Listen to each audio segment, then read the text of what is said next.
ಬೆಂಡೆಕಾಯಿ ಪಲ್ಯ ರೆಸಿಪಿ ಹೆಂಗೆ ಮಾಡೋದು ನೋಡೋಣ.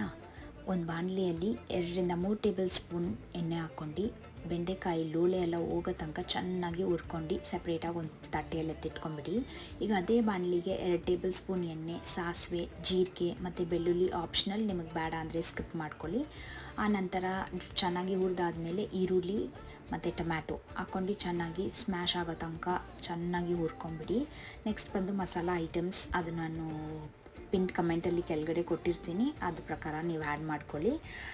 ನಾನು ಬಂದು ಅನ್ನ ಸಾರಕ್ಕೋಸ್ಕರ ಈ ಪಲ್ಯನ ಮಾಡ್ಕೊತಿದ್ದೀನಿ. ಅದೇ ನೀವು ಚಪಾತಿ ಆ ಥರ ಎಲ್ಲ ಮಾಡ್ಕೊಂಡು ಸ್ವಲ್ಪ ಸೆಮಿ ಗ್ರೇವಿ ಥರ ಬರಬೇಕು ಅಂದರೆ ನೀವೇನೋ 2 ಟೊಮ್ಯಾಟೊ ಎಕ್ಸ್ಟ್ರಾ ಆ್ಯಡ್ ಮಾಡ್ಕೊಳ್ಳಿ. ಒಂದು 5 to 6 ಮಿನಿಟ್ಸ್ ಬಿಟ್ಟು ಚೆನ್ನಾಗಿ ಅದು ಬೆಂದಾದಮೇಲೆ ಲಾಸ್ಟ್ಗೆ ಕೊತ್ತಂಬರಿ ಸೊಪ್ಪು ತೆಗೆದ್ರೆ ಒಳ್ಳೆ ಟೇಸ್ಟಿ ಆದಂಥ ಬೆಂಡೆಕಾಯಿ ಪಲ್ಯ ರೆಡಿ ಇರುತ್ತೆ. ಈ ವಿಡಿಯೋ ನಿಮ್ಗೆ ಇಷ್ಟ ಆಗಿದ್ರೆ ಪ್ಲೀಸ್ ಸಬ್ಸ್ಕ್ರೈಬ್ ಮಾಡಿ, ಲೈಕ್ ಮಾಡಿ, ಶೇರ್ ಮಾಡಿ.